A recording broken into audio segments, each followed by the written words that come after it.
नमस्कार। मैं हूं doctor K V Rai, former adviser government of NCT of Delhi. आज हम एक इंटरेस्टिंग टॉपिक पर बात करेंगे, सरकारी जॉब्स, इनकी रिस्पॉन्सिबिलिटीज, इनके पर्क्स, इनका जॉब एटसेट्रा।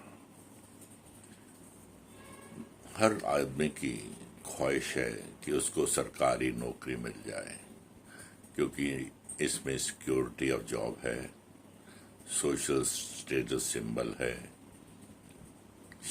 अनमैरिड बच्चों की शादी होने में सुविधा रहती है, आसानी से उनको मैच मिल जाता है और समाज में उनको अच्छी निगाह से देखा जाता है कि they are responsible and responsive citizens of India. जहाँ तक सिक्योरिटी ऑफ जॉब का सवाल है, हमारा कॉन्स्टिट्यूशन ये गारंटी करता है कि किसी भी एम्प्लॉय को बिना चार्जशीट या बिना मौका दिए, नेचुरल जस्टिस मीट आउट किए बिना किसी को भी आप नौकरी देने के बाद नहीं निकाल सकते। यदि निकालने की आवश्यकता हुई या कोई दंड देने की आवश्यकता हुई तो आपको rules of natural justice follow करने पड़ेंगे और चार्जेस को प्रूव करने के बाद ही जो अपॉइंटिंग अथॉरिटी है या डिसिप्लिनरी अथॉरिटी है उसके विरुद्ध कार्रवाई कर सकता है। इसके लिए सीसीएस सीसीए रूल्स को फॉलो करना आवश्यक है और मोस्टली केसेस के अंदर सजा मिलना इतना आसान नहीं है। यदि कर्मचारी कोई बंगलिंग नहीं करता तो उसको घर बिठाना बहुत मुश्किल है, परंतु अगर किसी ने एक पैसे की भी बंगलिंग कर रखी है तो उसको बचाना भी इतना आसान नहीं है। इस प्रकार से सबसे अहम चीज है सिक्योरिटी ऑफ जॉब। जबकि प्राइवेट सेक्टर के अंदर हायर एंड फायर की नीति है, सुबह आदमी काम पर जाता है और शाम को रिट्रेंच्ड या डिसमिस्ड घर लौट के आ जाता है। कब उनका सैकड़ों में हजारों में रिट्रेंचमेंट हो जाए कोई नहीं जानता। हाल ही के दिनों में हजारों कंप्यूटर एक्सपर्ट्स और अन्य प्राइवेट सेक्टर के मुलाजमों को 1 मिनट में घर पे बिठा दिया गया। तो इस प्रकार से यहाँ हायर एंड फायर की नीति नहीं चलती। आपको जो है कायदे कानून के अनुसार उनको मीट आउट करना पड़ेगा और उनके विरुद्ध चार्जेस प्रूव करके ही आप उनको घर बिठा सकते हैं। हाँ, यदि कोई पोस्ट आपकी जो है सरप्लस हो जाती है तो वहाँ उनको घर भेजने का प्रोविजन है, पर उसके लिए भी आपको पहले अन्य उपचार देखने पड़ेंगे कि इसको कहीं और एडजस्ट किया जा सकता है या नहीं।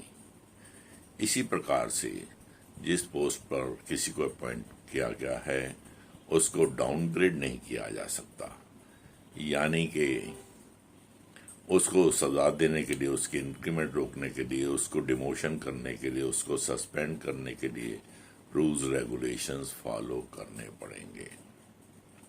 And normally it is said suspension is no punishment. और सस्पेंशन को अभी तक जिंदगी में हमने देखा है कि बहुत ही कम लोगों को डिसमिसल की सजा मिली होगी या कंपल्सरी रिटायर किया होगा।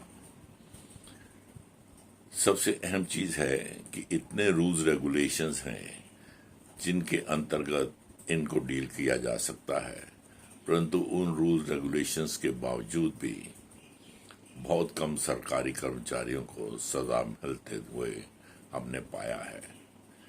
सम of the rules and regulations are CCS CCA rules है, कंडक्ट रूल है, उनके बिहेवियर के बारे में, उनकी चाल चलन के बारे में, उनके रोजमर्रा की जिंदगी के बारे में कंडक्ट रूल्स हैं, टेम्परेरी सर्विस रूल्स हैं, SRFR है, रिजर्वेशन फॉर वेरियस कैटेगरीज के रूल्स हैं, प्रमोशन कैसे मिलेगी, कब मिलेगी, विजिलेंस के एंगल से उनकी रिपोर्ट्स देखी जाती हैं, विजिलेंस इंक्वायरीज की जा सकती हैं, उनकी सीनियरिटी देखी जाती है, प्रमोशन के लिए रेगुलर डीपीसी बिठाई जाती हैं और उनके पास्ट कंडक्ट एक्सेट्रा को भी वॉच किया जाता है। परंतु इन सब के बावजूद बहुत कम अधिकारी या कर्मचारी हैं जिनको जिंदगी में हमने सजा मिलती हुई देखी हो, और अगर मिलती है तो वहां पे हाई कोर्ट और सुप्रीम कोर्ट में वो भी स्टैंड नहीं कर पाती, और बहुधा केसों में वो हाई कोर्ट या सुप्रीम कोर्ट से या कैट से जीत कर आ जाते हैं और पुनः अपने जॉब पर पाए जाते हैं। इसके बाद जो अहम चीज है सरकारी नौकरी के अंदर है वो है उनके पे एंड पर्क्स। हर आदमी की सैलरी जो है फिक्स स्केल के अंदर बनी हुई है, उसको ना घटाया जा सकता है ना बढ़ाया जा सकता है। पे स्केल के अंतर्गत उनको जो भी पे स्केल में आपने लगाया उसके अनुरूप आपको सारे के सारे पर्क्स देने पड़ेंगे। उसमें कोई भेदभाव नहीं किया जा सकता, कोई उसको प्रमोशन एविडेंस नहीं रोके जा सकते, उसकी एनुअल इंक्रीमेंट नहीं रोकी जा सकती। हर कर्मचारी को हर 1 साल बाद एक फिक्स्ड अमाउंट से एनुअल इंक्रीमेंट मिल जाती है जो भी उसको लागू होता है। इसके अलावा उनको हाउस रेंट अलाउंस मिलता है यदि एकोमोडेशन ना मिली हो तो। जिन अधिकारियों और कर्मचारियों को एकोमोडेशन मिल जाता है उनको HRA नहीं दिया जाता। इसी प्रकार से उनको कन्वेंस के लिए अलाउंस दिया जाता है, CCA मिलता है, that is city compulsory allowance. LTC की फैसिलिटी उनके पास है, मेडिकल की फैसिलिटीज हैं। अगर वो किसी अन्य स्टेट से आए हैं तो एक बार उनको होम टाउन मिलता है 4 साल में। इसके बाद महंगाई बढ़ती है तो DA मिलता है। यदि काम के घंटों के अलावा उनसे काम लेते हैं तो गजेटेड ऑफिसर को छोड़कर अन्य कर्मचारियों को ओवर टाइम अलाउंस भी दिया जाता है। कुछ एक ऐसे पद हैं जिनको इसके अलावा टेलीफोन फैसिलिटी घर के लिए दी जाती है या मोबाइल फैसिलिटी दी जाती है। कुछ न्यूज़पेपर्स दिए जाते हैं, मैगजीन दिए जाते हैं। इस प्रकार से बहुत सारी ऐसी सुविधाएं हैं जो आम तौर पर प्राइवेट सेक्टर के अंदर नहीं मिलती। हालांकि प्राइवेट सेक्टर में हो सकता है उनके टोटल एमॉल्यूमेंट्स सरकारी तंत्र से ज्यादा हों, परंतु उसके बावजूद ये फिक्स्ड एमॉल्यूमेंट्स सबको एक साथ मिलेंगे। प्राइवेट सेक्टर में हो सकता है किसी को out of the way jump दे दिया जाए, परंतु यहाँ पर out of the way jump देने की कोई प्रथा नहीं है और आपको प्रमोशन अपनी टर्न पर ही मिलेगा। इसी प्रकार से कुछ एक पोस्ट हैं जिनके लिए लिवरीज वर्दी उनको देना आवश्यक है, समर में अलग, विंटर में अलग, और उसके लिए वॉशिंग अलाउंस भी मिलता है। तो देखा जाए तो हर गवर्नमेंट सर्वेंट को कई प्रकार के प्रोत्साहन मिलते हैं जिनसे अट्रैक्ट होकर आदमी सरकारी जॉब में आना चाहता है। इसके अलावा जहाँ तक छुट्टियों की बात करें तो सरकारी मुलाजम को various types of leave permissible है। जैसे CL है, अकस्मात छुट्टी लेनी पड़ जाए तो साल में 8 CL मिल जाती हैं। 2 रेस्ट्रिक्टेड हॉलीडेज मिल जाते हैं जो फेस्टिवल्स पर अवेल किए जा सकते हैं। इसके बाद 1 साल में 30 के करीब अर्न लीव मिल जाती हैं। इसके बाद मेडिकल लीव का भी प्रावधान है। क्वारंटाइन लीव, जैसे आजकल कोविड चल पड़ा था तो अगर किसी को कोविड वगैरह हो जाए तो उसको क्वारंटाइन लीव मिल जाती है। अगर वो गजेटेड हॉलीडेज एंजॉय करता है तो वो भी मिलते हैं उनको।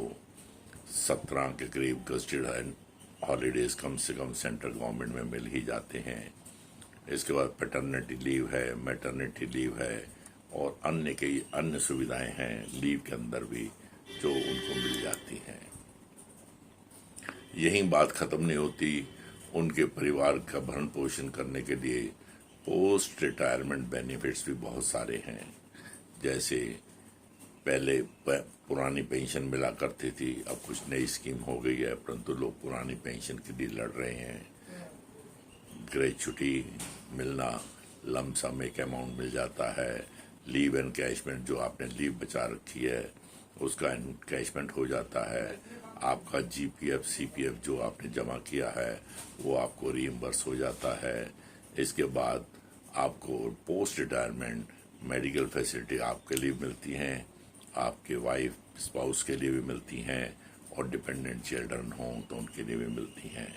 इस प्रकार से बहुत सारी ऐसी सुविधाएं हैं जिनके अट्रैक्शन के कारण से लोग सेंट्रल गवर्नमेंट, स्टेट गवर्नमेंट या यूनियन टेरिटरी सर्विसेज ज्वाइन करना पसंद करते हैं। इसके अलावा ऑटोनमस बॉडीज, अंडरटेकिंग्स एक्सेट्रा जो सरकारी हैं वहाँ पर भी लोगों को यही सब प्रिविलेज मिलते हैं। थोड़ा बहुत अंतर हो सकता है।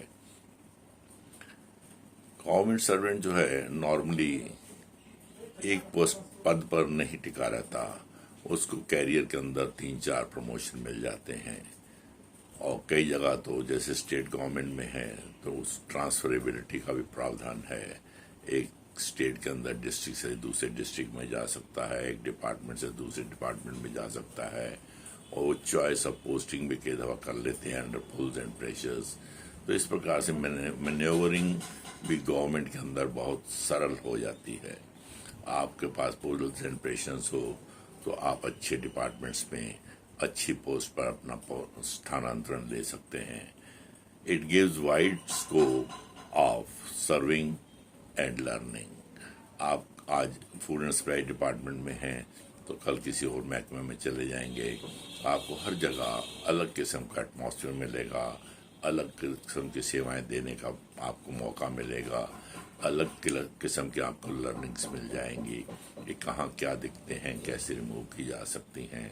तो it gives U a wide scope. इसी प्रकार से फंक्शंस के अंदर भी कई डिपार्टमेंट्स में मिनिस्ट्रियल पोस्ट होती हैं जहां पर आप केवल क्लरिकल फंक्शंस करते हैं। कई जगह आपको पोस्टिंग मिल जाती है, एग्जीक्यूटिव की इंस्पेक्टर बना दिया जाता है, तहसीलदार बना दिया जाता है, या अन्य ऐसे एसटीएम है बनाना एटसेट्रा, एम्प्लॉयमेंट ऑफिसर बना देना, एडमिनिस्ट्रेटिव ऑफिसर बना देना। कई पोस्टें ऐसी हैं जहां पर आप एग्जीक्यूटिव फंक्शंस भी कर सकते हैं। तो it gives you again scope for showing your capabilities.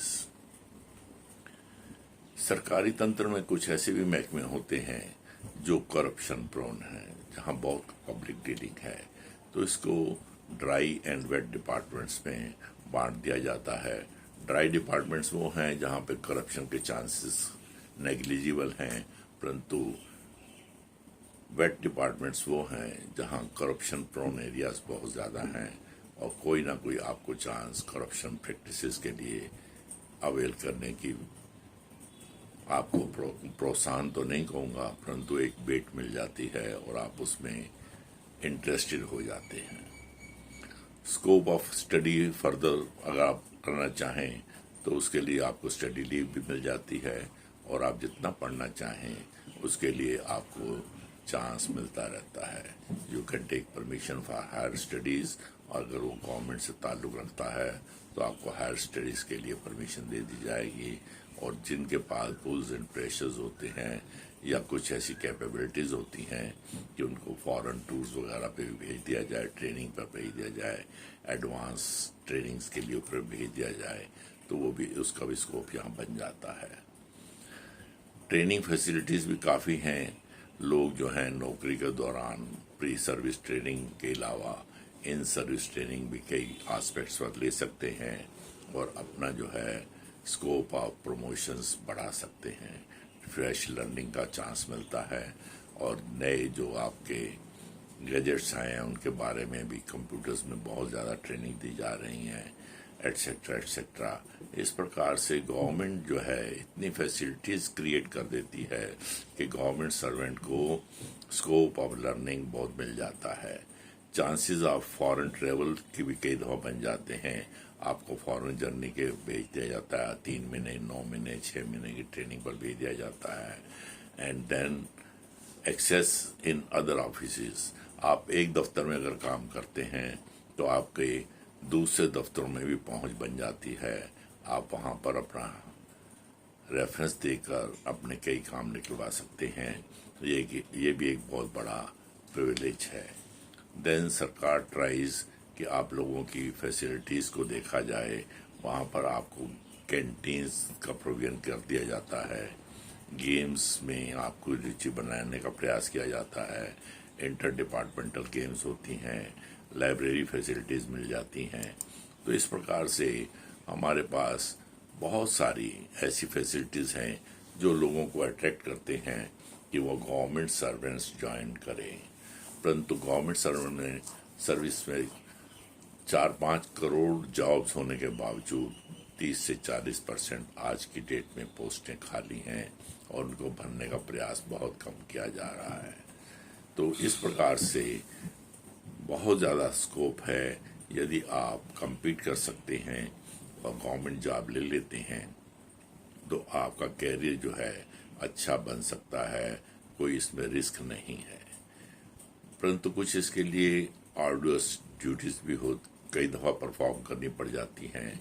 कई ऐसे जॉब्स ऐसे हैं गवर्नमेंट के अंदर जहाँ राउंड द क्लॉक ड्यूटीज देनी पड़ती हैं, जैसे पुलिस हो गया, हॉस्पिटल्स हो गए, या अन्य ऐसे सेक्टर्स हैं, फायर ब्रिगेड हो गया, जहाँ पर राउंड द क्लॉक सर्विस देने का भी प्रोविजन है। तो वहाँ पे आर्डुअस ड्यूटीज भी आपको देनी पड़ सकती हैं।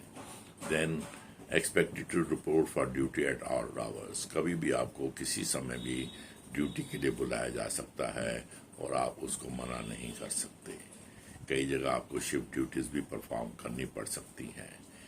कई दफ़ा ऐसा भी होता है कि आपके रूटीन जॉब्स के अलावा आपकी अलग कामों के ऊपर भी ड्यूटी लगाई जा सकती है एज पर एग्जिजेंसीज, जैसे इलेक्शन करवाना हो, सेंसस करना हो, एमरजेंसी कहीं फ्लड आ जाए या कहीं अर्थक्वेक आ जाए तो वहाँ भी आपकी ड्यूटीज एटसेट्रा लग सकती हैं। इस प्रकार से गवर्नमेंट सर्वेंट का ये नहीं है कि वो अगर क्लर्क है तो क्लरिकल फंक्शन ही करेगा। मल्टीफेरियस जॉब्स करने की भी कई दफ़ा संभावना बन जाती है। परंतु इन सब चीज़ों के बावजूद हमारे गवर्नमेंट सर्वेंट्स में कुछ बुरी आदतें भी आ जाती हैं। They are prone to weaknesses and bad habits. सबसे पहली बात जो है वो है इनडिसिप्लिन की।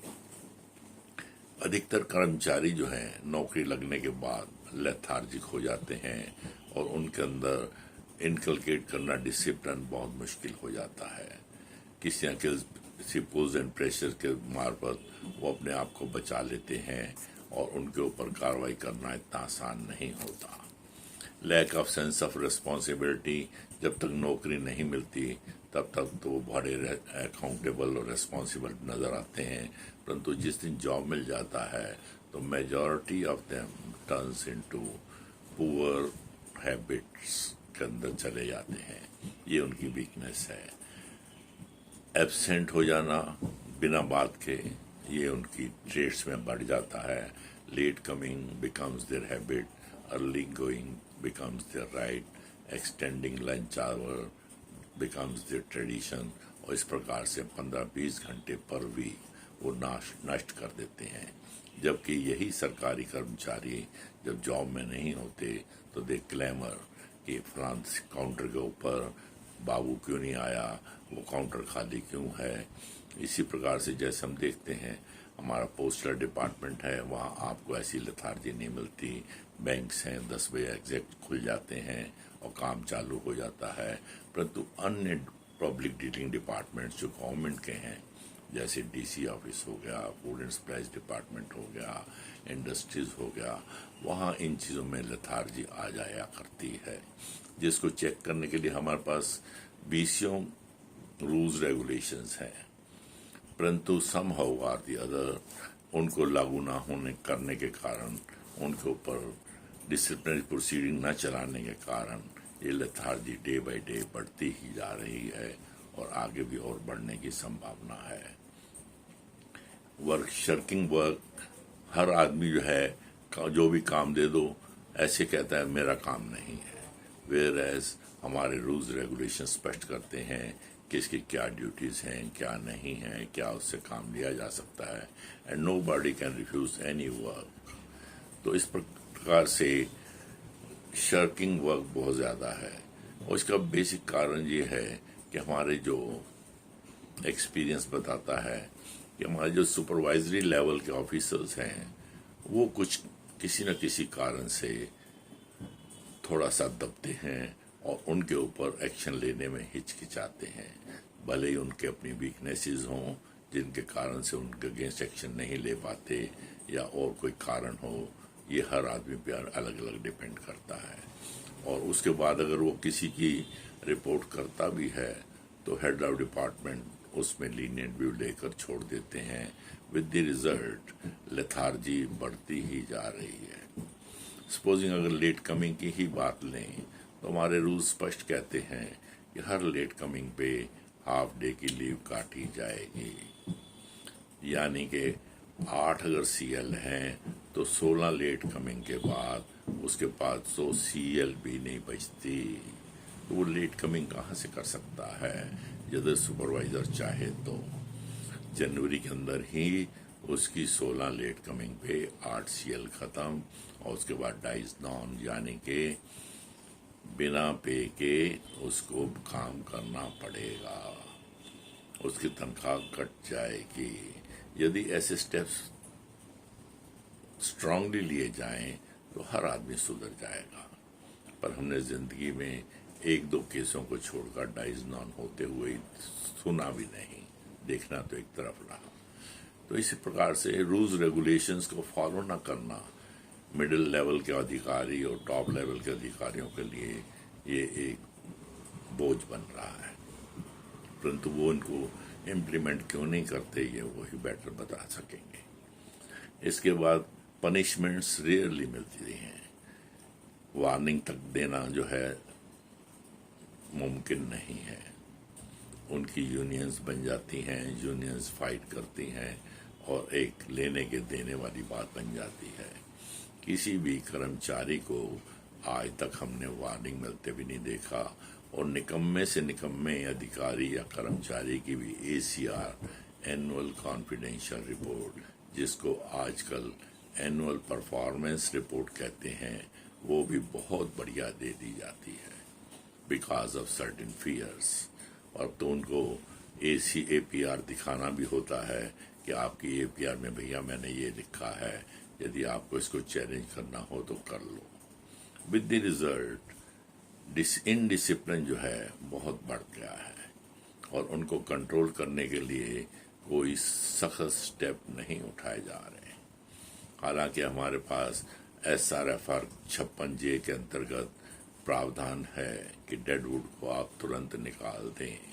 50 साल के बाद उनका वर्किंग रिव्यू होना शुरू हो जाता है, परंतु जब भी डेडवुड को निकालने का प्रयास किया तो हाई कोर्ट और सुप्रीम कोर्ट में वो भी स्टैंड नहीं कर पाए, क्योंकि एक तरफ हम उनकी पिछली परफॉर्मेंस आउटस्टैंडिंग वेरी गुड देते आ रहे हैं, दूसरी तरफ ओवरनाइट हम कहें ये डेडवुड हो गया है तो ये कोर्ट्स को मंजूर नहीं है। किसी को अगर आपने डेडवुड डिक्लेयर करना है तो उसके लिए मेटिकुलसली आपकी हिस्ट्री बनानी पड़ेगी, उसकी ACRs को समय समय पर रिव्यू करके जो उसका ड्यू है वही लिखा जाए, ना कि उसको एक्स्ट्रा ऑर्डिनरी फेवर देकर वेरी गुड आउटस्टैंडिंग दे दिया जाए।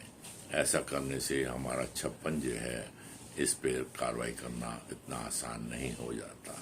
दिल्ली गवर्नमेंट में कुछ टीचर्स को 56J के अंतर्गत घर बिठाया गया था कि वो डेडवुड हैं, परंतु our case could not withstand in the court of law, और हमें उनको दोबारा से लेना पड़ा। इसी प्रकार से लेथार्जी बहुत है, काम किया तो कोई कुछ नहीं पूछता, नहीं किया तो कोई कुछ नहीं पूछता। इनके अलावा जो बहुत सारे वर्कर्स हैं, बड़े अच्छे वर्कर भी हैं हमारे पास, यही नहीं कि सारे के सारे इसी कैटेगरी में आते हैं। अगर हम एक स्टडी के अनुसार देखें तो 30% टच मी नॉट, हाथ लगाओगे तो करंट खाओगे, 40% take work if you can, यदि आप में हिम्मत है तो काम करवा लो, and 40% are at your back and call, they are always performing the job. So इन 40% के सिर पर ही most of the government departments चल रहे हैं, जो कि दिन रात सरकार के लिए लगे रहते हैं, परंतु बाकी 70% में काम करने की क्षमता है, परंतु काम लेने की क्षमता नहीं होने के कारण वो लेथार्जिक बन गए हैं और उनके विरुद्ध कोई कार्रवाई भी नहीं की जा सकती।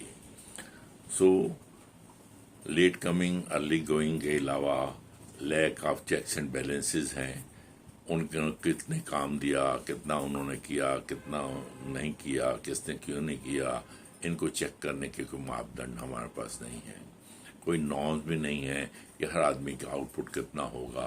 किसी ने 10 फाइलें पुटअप कर दी तो ठीक है, किसी ने 4 कर दी तो ठीक है। तो इस प्रकार से कोई मॉनिटरिंग डिवाइसेस ऐसी नहीं है जिनके माध्यम से हम उनकी वर्किंग एनवायरनमेंट को चेक कर सकें। अदरवाइज जहाँ तक फैसिलिटीज, वर्किंग फैसिलिटीज का सवाल है, आजकल हर ऑफिस के अंदर वर्किंग सिचुएशन इतनी बढ़िया बन चुकी है। बाबूस को भी एसी कमरे मिल जाते हैं, पीएन्स को भी एसी कमरों में बैठने की इजाज़त होती है, एनवायरनमेंट अच्छे हैं, गुड बिल्डिंग्स हैं, फर्नीचर अच्छा है, काउंटर्स अच्छे हैं बहुधा केसों में, परंतु कई जगह इनकी कमी भी हो सकती है जो with the passage of time improve की जा सकती है, परंतु कोई हमें आउटपुट भी तो दिखाए। आउटपुट ना होने से अगर फिर कोई जनता कंप्लेंट करे भी कि ये ऑफिस काउंटर नहीं खुला, वो काउंटर नहीं खुला, वहाँ पर काम नहीं हुआ, वहाँ डिलेज हो रही हैं, वहाँ कोई सुनता नहीं है, तो उस पर भी कार्रवाई करने की आवश्यकता है, परंतु वो भी इग्नोर कर दी जाती हैं। विद द रिजल्ट स्टाफ जो है वो नेग्लिजेंस की तरफ बढ़ता ही जा रहा है। इसके अलावा जो सबसे बड़ी अहम समस्या सरकारी तंत्र की आती है आज की डेट में, वो है प्रोन टू करप्शन। अधिकतर अधिकारी जो पब्लिक व कर्मचारी जो पब्लिक डीलिंग डिपार्टमेंट्स में हैं, उनको करप्शन की तरफ बढ़ने का शौक बढ़ गया है। हालांकि उनके पे एंड पर्क्स अच्छे हैं, तनख्वाहें इतनी अच्छी हैं कि साधारण व्यक्ति उनके मैच नहीं कर सकता। उसका राइट स्टाइल ऑफ लिविंग इतना अच्छा हो चुका है कि वो अपने एग्जिस्टिंग पे एंड पर्क्स के साथ अच्छा गुजर बसर कर सकता है, परंतु इसके बावजूद भी जो हमारे ड्राई एंड वेट डिपार्टमेंट्स की पोस्टिंग है, इन्होंने बेड़ा गर्क कर दिया है। नॉन ट्रांसफरेबल करो तो फिर प्रॉब्लम आती है, ट्रांसफरेबल कर दो तो ड्राई एंड वेट का प्रॉब्लम आ जाता है। तो पोस्टिंग इन सेंसिटिव डिपार्टमेंट्स जहाँ पर मेजर पब्लिक डीलिंग है, वहाँ पर बहुत करप्शन आ चुकी है और उसको आज कम करना नामुमकिन सा बन गया है, क्योंकि करप्शन में केवल बाबू और हमारे अधिकारी ही इन्वॉल्व नहीं हैं। एक नया सेक्टर इन्वॉल्व हो गया है, वो है मिडलमैन का। मिडलमैन की मार्फत जो लोग आते हैं वो जो है उनकी मदद करने के लिए आगे आ जाते हैं और इस प्रकार से हमारे बाबू जो हैं एंटी करप्शन या सीबीआई के ट्रैप से भी बच जाते हैं और मिडलमैन की सर्विसेज प्राप्त करके लोग जो हैं अपना हक मांग लेते हैं। और मिडलमैन को ना कोई टैक्स देना है, ना कोई इनकम टैक्स देना है, ना कोई उसका रिस्क है। इस प्रकार से इस करप्शन के एंगल से जो है हमारे डिपार्टमेंट्स बहुत बदनाम हो गए हैं। यदि करप्शन पर चेक एंड बैलेंस नहीं लगे तो बड़ी मुश्किल हो जाएगी। कहने का तो सीबीआई है, एंटी करप्शन है, विजिलेंस डिपार्टमेंट्स है, सेंट्रल विजिलेंस कमीशन है, लोकपाल है, स्टेट्स के अंदर लोक आयुक्ता है, परंतु इतने इंस्टीट्यूशंस होने के बावजूद भी करप्शन के अंदर डेंट डालना बहुत मुश्किल है। आए दिन हालांकि बड़े बड़े अधिकारी, कर्मचारी तो एक तरफ रह गए, आगे कर्मचारी बदनाम थे, परंतु आज के एक्सपोजर से ऐसा पता लगता है कि बड़े बड़े अधिकारी भी इस करप्शन के अंदर इन्वॉल्व हैं और उनको पैट्रोनेज कहीं ना कहीं ऊपर से मिल जाती है। कोई 200 करोड़ का कहीं से निकल रहा है माल, कहीं 400 करोड़ का निकल रहा है, कहीं 600 करोड़ का निकल रहा है, तो ये कैसे जमा हुआ, किसने किया, उन्होंने कहाँ से कमाया, इसके ऊपर इंक्वायरीज चल रही हैं, परंतु ये टिप ऑफ द आइसबर्ग है।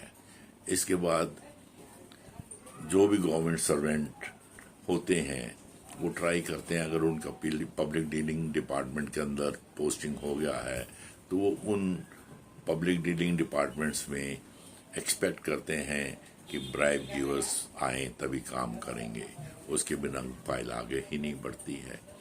मिडल मैन फिर बीच में आ जाते हैं, रिकॉर्ड कीपिंग में प्रॉब्लम्स होती हैं। फेस्टिवल गिफ्ट्स जो आते हैं ये भी they add to the problem. Diwali दशहरे पर मोटे मोटे गिफ्ट लोगों ने देने शुरू कर दिए हैं, जिसके अंतर्गत उनकी एक्सपेक्टेशंस और बढ़ जाती हैं। फ्री बीज हैं हमारे यहाँ, चीपर फैसिलिटीज लेने का कोशिश करते हैं कि जिन लालाओं से उनका काम पड़ता है उनके मार्फत फ्री बीज मिल जाएं। मिसयूज ऑफ व्हीकल्स करना बहुत हो गया है, अधिकारी हों कर्मचारी हों एंटाइटल्ड हैं या नहीं हैं, they start misusing the vehicles. Pilferage of stationery goods etcetera, जो भी आप यहाँ से ले जाना चाहें ले जाएं, कोई बंदिशें नहीं हैं। फोटो कॉपिंग फ्री हो जाता है, आपके प्रिंट आउट्स फ्री हो जाते हैं, कलर प्रिंट आउट्स फ्री बन जाते हैं, टाइपिंग फ्री हो जाता है, कंप्यूटर बेस्ड वर्क फ्री हो जाता है। तो इस प्रकार से बहुत सारी ऐसी करप्शन प्रोन एरियाज हैं जहाँ वर्क करने की ज़रूरत है, जहाँ स्ट्रिक्टनेस लाने की ज़रूरत है। वो तभी होगी जब हेड ऑफ डिपार्टमेंट और मिडिल लेवल ऑफिसर्स स्वयं इन चीज़ों से परहेज करेंगे, बचेंगे, और तभी वो नीचे वाले लोगों को पकड़ पाएंगे। कुछ ऐसे ऑफिसेज हैं जहां बड़े बड़े अधिकारी बैठते हैं जिनके लिए मीटिंग्स के लिए बहुत सा सामान समय समय पर आता है। हालांकि बहुत छोटी बात है, परंतु उसमें भी करोड़ों रुपया लग रहा है। Free T, free snacks, free lunch, free dinners etcetera. बड़े बड़े अधिकारियों की मीटिंगों में आते हैं तो वो जो है स्टाफ को भी मिलता है, जिससे उनकी आदतें बिगड़ती जा रही हैं। कहने को तो बहुत चीज़ें हैं कहने की जो हमने ज़िंदगी में ऑब्जर्व की हैं, और इन पर एक्शन लेने की भी बहुत आवश्यकता है, परंतु ये तब तक नहीं हो जा सकता जब तक कि टॉप से सारे के सारे अधिकारी और कर्मचारी एक ही तरीके से ना सोचें। अगर उनमें से कुछ करप्ट होंगे और कुछ करप्शन को बढ़ावा देंगे तो दूसरा कैसे रोक पाएगा। इस कारण से लोगों में करप्शन बढ़ती जा रही है। गवर्नमेंट सर्वेंट के पास इस प्रकार से बहुत सारे एवेन्यूज हैं। सबसे बड़ा एवेन्यू तो यही है सिक्योरिटी ऑफ जॉब का, उसके बाद 4 पैसे कमाने का एवेन्यू है। तो इन चीज़ों को जो है देखते हुए गवर्नमेंट की तरफ लोग ज़्यादा अट्रैक्ट होते हैं और इन जॉब्स को पसंद करते हैं। Thank you very much for being Frank with you, and next series में किसी और चीज़ पे बात करें। Thank you.